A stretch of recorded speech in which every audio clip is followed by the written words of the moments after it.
pessoas que estavam iniciando mais um dia de trabalho. Funcionários de escritórios, operadores do setor financeiro, secretárias, pessoal de segurança, limpeza, manutenção. Para alguns, deveria ser apenas a rotina de servir um café ou cumprir mais um dia de estágio. Eram perto de 3.000 pessoas, contando as que chegaram depois, como bombeiros, policiais. Nenhuma delas, nem nos piores pesadelos, poderia imaginar que seus locais de trabalho, as Torres Gêmeas em Nova York, seriam atingidas de forma proposital por 2 enormes aviões lotados de passageiros com os tanques cheios de combustível. Assim como as demais vítimas de outros 2 aviões sequestrados naquele 11 de setembro. Os ataques terroristas ocorridos há 20 anos deixaram traumas que se estendem até hoje e ainda vão se prolongar por muito tempo. Filhos que perderam seus pais ou mães. Pais que perderam os filhos nos atentados ou nas guerras que viriam. Esta edição do Matéria de Capa está começando.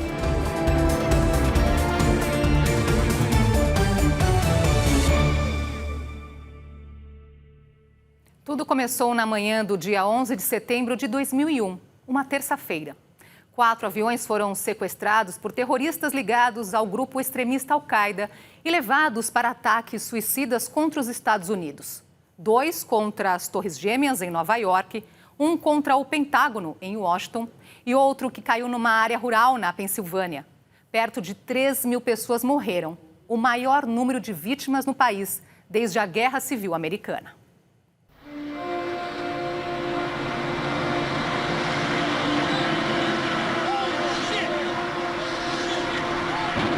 Às 8h45 da manhã, naquele 11 de setembro, um Boeing 767 da American Airlines com os tanques cheios de combustível bateu contra a torre norte do World Trade Center em Nova York. O choque abriu um enorme rombo na altura do 80º andar do edifício, matando centenas de pessoas e deixando outras centenas presas numa armadilha de fogo nos andares superiores. Aterrorizados, os ocupantes dos andares abaixo tentavam deixar o prédio e tudo indicava que se tratava de um acidente. Então, 18 minutos depois, outro Boeing 767 da United Airlines aparece nas telas e faz uma manobra em direção à torre sul do World Trade Center e choca-se com o edifício na altura do 60º andar. Então ficou claro que não se tratava de acidente. Os Estados Unidos estavam sob ataque em seu próprio território. Os atacantes eram terroristas da organização Al-Qaeda, então comandada por Osama Bin Laden, que entraram no país sob disfarce e planejaram os atentados durante mais de um ano. No total, eram 19 extremistas que conseguiram burlar os controles dos aeroportos, levando facas e punhais para sequestrar 4 aviões quase ao mesmo tempo. Não por acaso escolheram voos destinados à Califórnia, porque os tanques estavam cheios de combustível.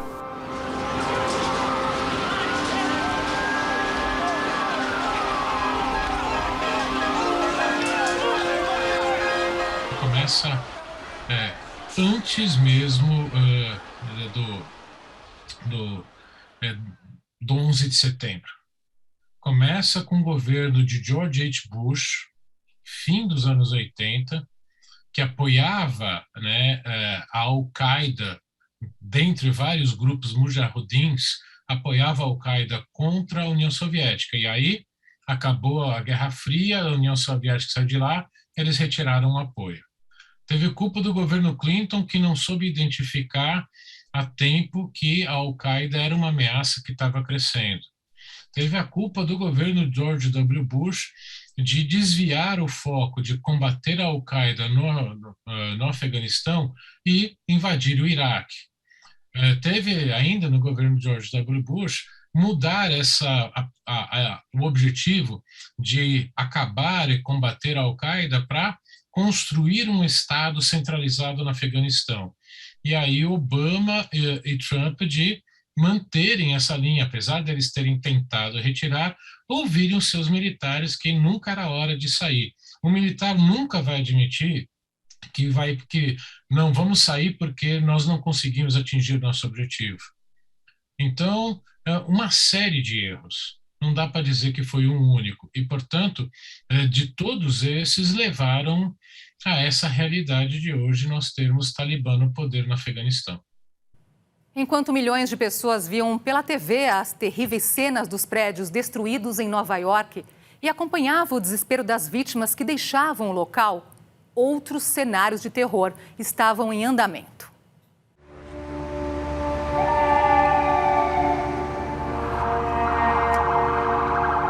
9h45 da manhã, exatamente uma hora após o primeiro ataque à torre norte do World Trade Center em Nova York.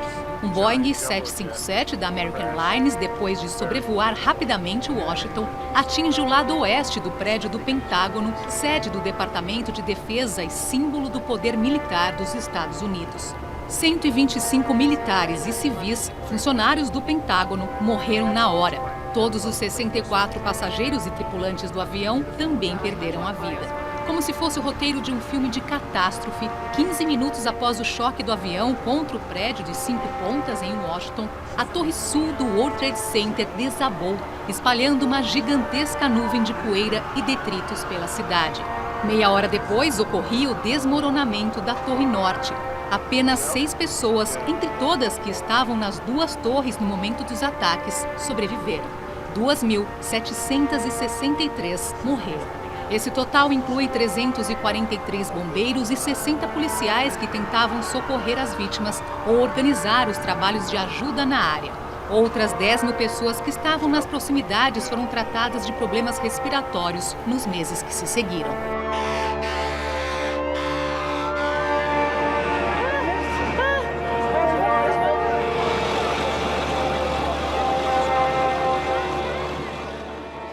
Na sequência de horrores daquela terça-feira que entrou para a história, os passageiros de um outro voo enfrentavam um pesadelo com uma diferença em relação aos demais ataques. Como aquele voo sofreu um atraso, ao embarcarem, eles já sabiam dos outros atentados.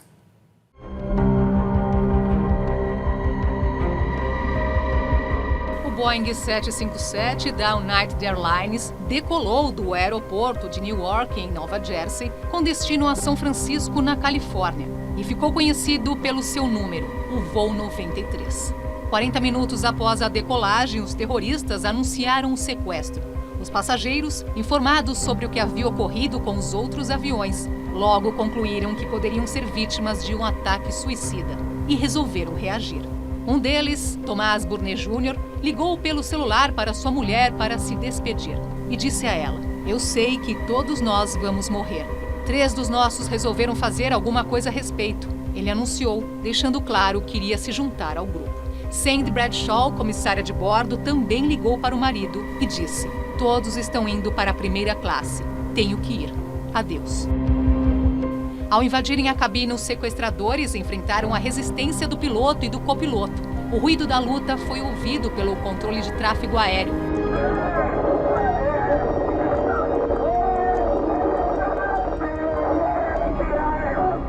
Um dos terroristas, Ziad Jarrah, que havia tomado aulas num clube de aviação, assumiu o controle.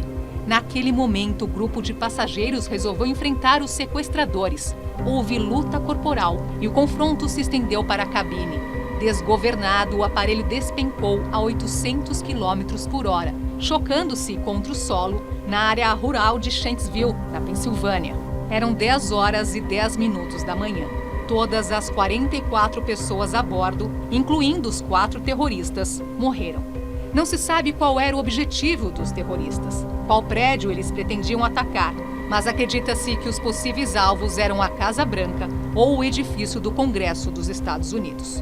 Somando-se às vítimas do voo 93, os ataques de 11 de setembro de 2001 deixaram 2.996 mortos, incluindo os 19 terroristas que participaram dos ataques.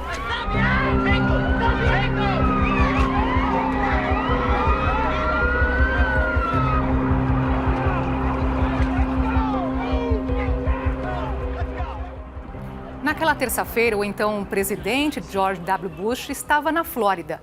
Ao longo do dia, ele passou por vários locais porque os serviços de segurança não queriam levá-lo de volta para a Casa Branca diante do risco de um eventual ataque. The search is underway for those who are behind these evil acts. À noite, já na Casa Branca, Bush fez um discurso para a nação, anunciando que os Estados Unidos iriam reagir aos ataques, deixando claro que haveria uma resposta militar. e aproveitou para mandar um recado a alguns governos do Oriente Médio. Disse que os Estados Unidos não fariam distinção entre os terroristas que cometeram aqueles atentados e os países que lhes garantiam proteção.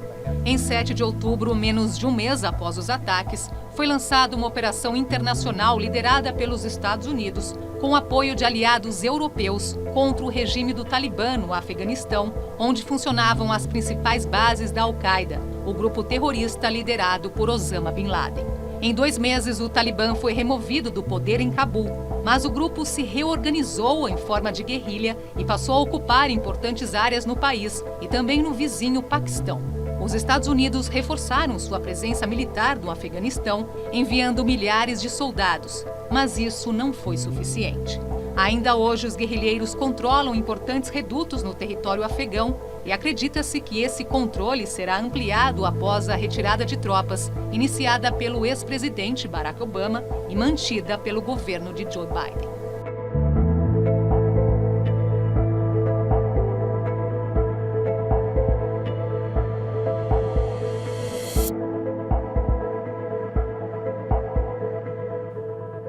São tantos os detalhes sobre a sequência de ataques que é difícil acompanhar tudo, não é mesmo?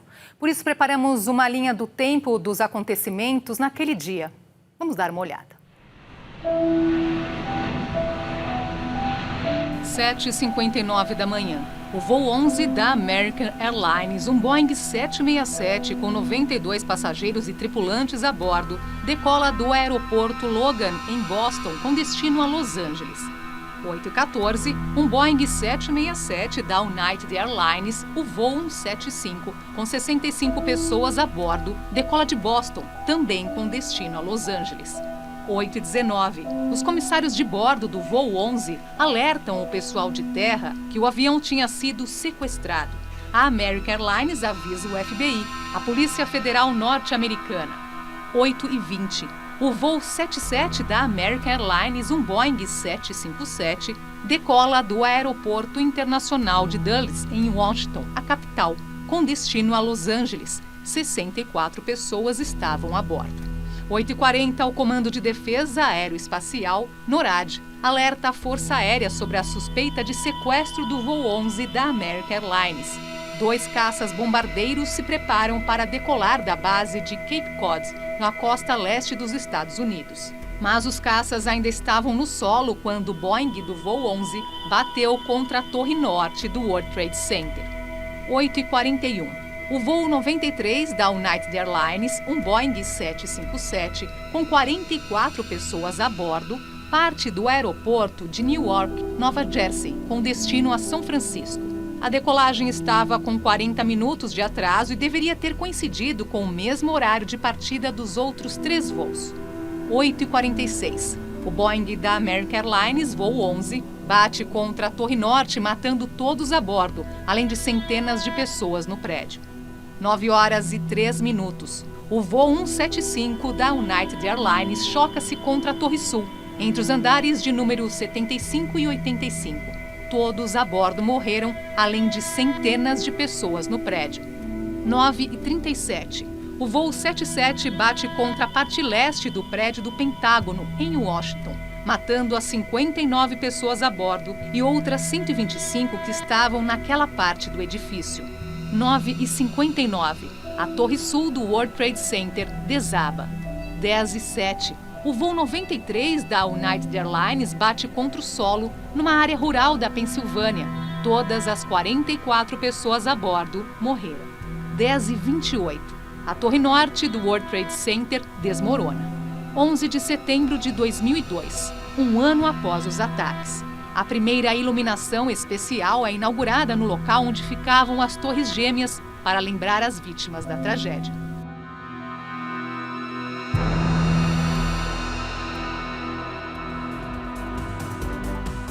Daqui a pouco, a busca incessante ao homem por trás do 11 de setembro, Osama Bin Laden. E ainda, aumento de vigilância após o atentado não impediu uma sequência de tentativas de ataques terroristas nos Estados Unidos. Não saia daí.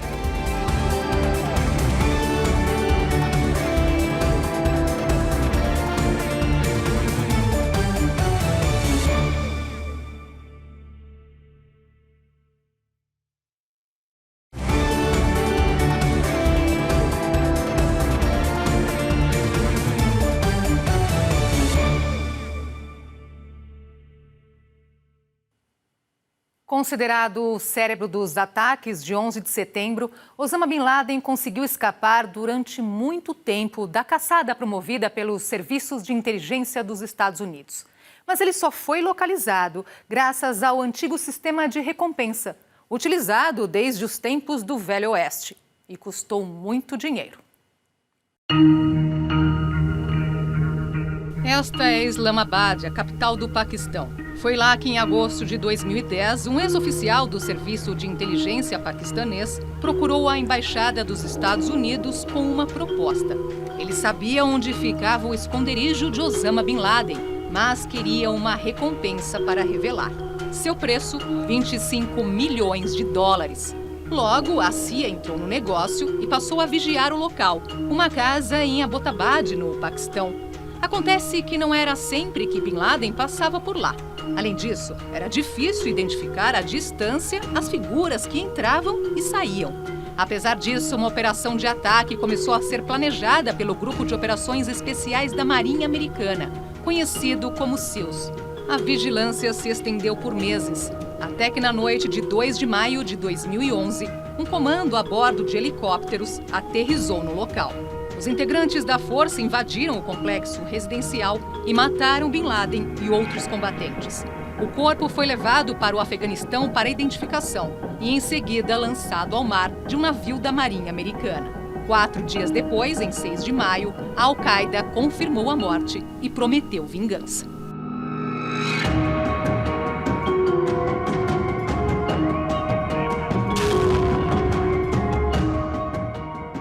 Permissão para que os serviços de inteligência dos Estados Unidos interceptem ligações telefônicas, e-mails e celulares. Esta foi uma das consequências dos atentados de 11 de setembro de 2001. O chamado Ato Patriótico, um decreto assinado pelo então presidente George W. Bush em outubro de 2001, concedeu amplos poderes aos serviços secretos norte-americanos. O objetivo, de acordo com a lei, era investigar pessoas e organizações supostamente envolvidas com atos terroristas. Ao mesmo tempo, o ato estendeu o foco para instituições financeiras a fim de detectar operações destinadas ao financiamento de ações de grupos extremistas. A medida prevê a punição de qualquer pessoa ou instituição que utilize bancos norte-americanos para ações legais, como a lavagem de dinheiro. Isso vale para operações feitas nos Estados Unidos ou no exterior. A iniciativa acabou revelando inúmeros casos de desvio de dinheiro público, incluindo as operações da Lava Jato, quando políticos e empresários brasileiros fizeram transferências de milhões de dólares desviados da Petrobras através de bancos norte-americanos. Casos de propina do chamado Petrolão foram descobertos graças a essa legislação. O que foi identificado depois de várias investigações do porquê que ocorreu o 11 de setembro, né, todos os atentados, porque não foi só Torres Gêmeas, né, foram vários atentados ali, se percebeu que a CIA sabia um pouquinho do que estava acontecendo, o FBI sabia um pouco, as polícias estaduais tinham desconfiança, faltava o quê? Efetivamente um órgão central. A própria NSA, né, que é realmente a agência de segurança que tem a maior capacidade de gerar dados de inteligência, também sabia um pouco, e, portanto, National Security, o Homeland Security Office, passou a ser esse grande agente de integração de inteligência e que, apesar dos pesares, vem conseguindo batalhar contra grupos terroristas. Não houve mais nenhum grande atentado. Apesar do aumento na vigilância, houve várias tentativas de ataques terroristas nos Estados Unidos. Um deles na Times Square, em Nova York.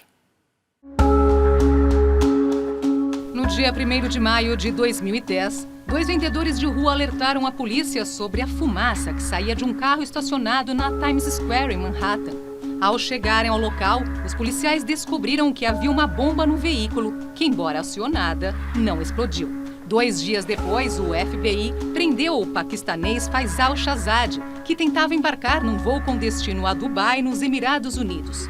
Ele confessou não apenas que havia planejado o ataque, mas que o objetivo era matar um grande número de americanos. Foi condenado à prisão perpétua.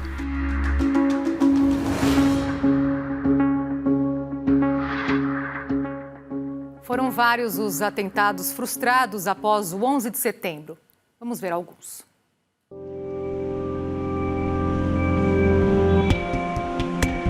Dezembro de 2001. Um homem foi preso ao tentar detonar uma bomba escondida no sapato, num voo da American Airlines de Paris para Miami. Pena, prisão perpétua. Agosto de 2004. 2 homens foram presos ao tentarem detonar um explosivo no metrô de Nova York. Prisão perpétua. Junho de 2006. 7 homens foram presos por planejarem a explosão de bombas na então Sears Towers, em Chicago, Illinois. 13 anos de prisão. Junho de 2007. 4 homens foram presos após a descoberta de um plano para explodir as linhas de abastecimento de combustível do aeroporto John Kennedy, em Nova York. O líder do grupo, Abdul Qadir, foi condenado à prisão perpétua e os demais a penas menores. 25 de dezembro, Natal de 2009. Um homem foi dominado pelos passageiros de um voo da Northwest Airlines quando tentava detonar um explosivo escondido nas roupas. Era Abdul Farouk. Pena, prisão perpétua. No total, foram cerca de 40 tentativas frustradas ao longo de 2 décadas.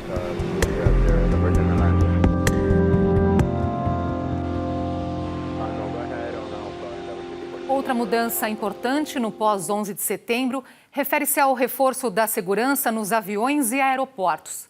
Isso inclui o treinamento de pilotos que foram autorizados a portar armas na cabine.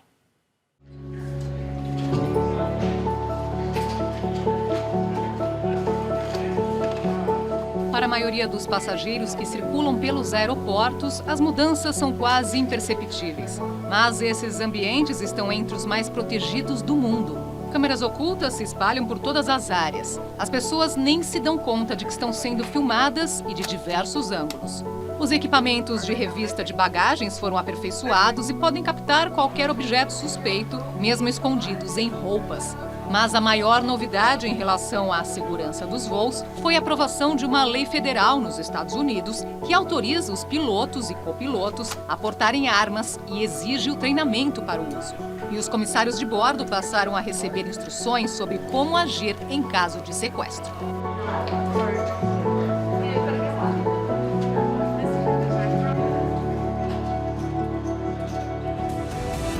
Daqui a pouco, um mês após o atentado que chocou o mundo, os Estados Unidos invadem o Afeganistão. E mais tarde, um novo alvo de represálias, o Iraque. Não saia daí.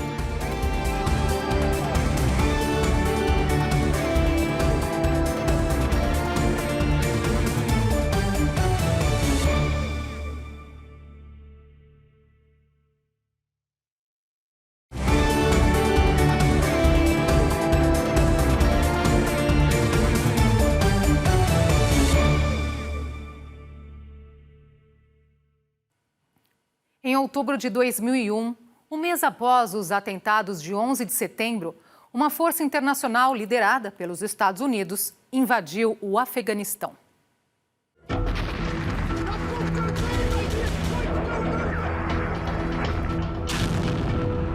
Esta foi a primeira ação militar dos Estados Unidos em represália aos atentados. O objetivo era derrubar o regime do Talibã, acusado de abrigar militantes da Al-Qaeda, responsável pelos ataques do 11 de setembro.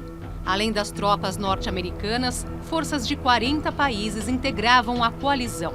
No início do conflito, o Talibã foi forçado a recuar para as regiões montanhosas, longe dos grandes centros. Mas eles não seriam derrotados. 2 décadas, centenas de milhares de vítimas e $1 trilhão depois, o Talibã retomou o poder e expulsou o governo apoiado pelos Estados Unidos. Ao tomarem a capital, Cabul, os militantes do Talibã espalharam o terror. Milhares de pessoas tentavam fugir a todo custo. Aviões dos Estados Unidos, incluindo aparelhos de carga, partiram lotados com as pessoas amontoadas a bordo. Em meio ao caos, terroristas do Estado Islâmico, grupo aliado ao Talibã, lançaram um ataque suicida nas proximidades do aeroporto, o que resultou na morte de mais de 90 pessoas. Os militantes do Talibã são famosos por invadir residências, sequestrar as mulheres, transformá-las em escravas, enquanto os homens são obrigados a pegarem armas nas fileiras do grupo extremista. Nos tempos em que ocuparam o poder antes da invasão americana, as mulheres também eram proibidas de frequentar escolas. Nos últimos anos, milhares delas acompanhavam cursos nos diversos níveis educacionais, mas agora não sabem até quando será possível. Na dúvida, as que conseguiram preferiram fugir do país.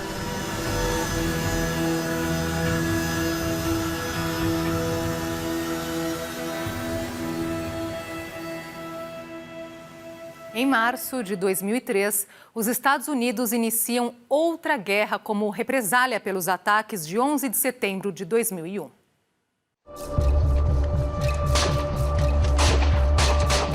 O Iraque foi o alvo da vez. O governo norte-americano acusava o regime de Saddam Hussein de manter ligações com a Al-Qaeda e também de produzir armas de destruição em massa. Nenhuma das duas acusações foi comprovada. A guerra se prolongou até dezembro de 2011, quando foi assinado um pacto em Bagdá e um governo provisório assumiu o poder. O conflito deixou cerca de 500 mil de mortos, além de bilhões de dólares em gastos.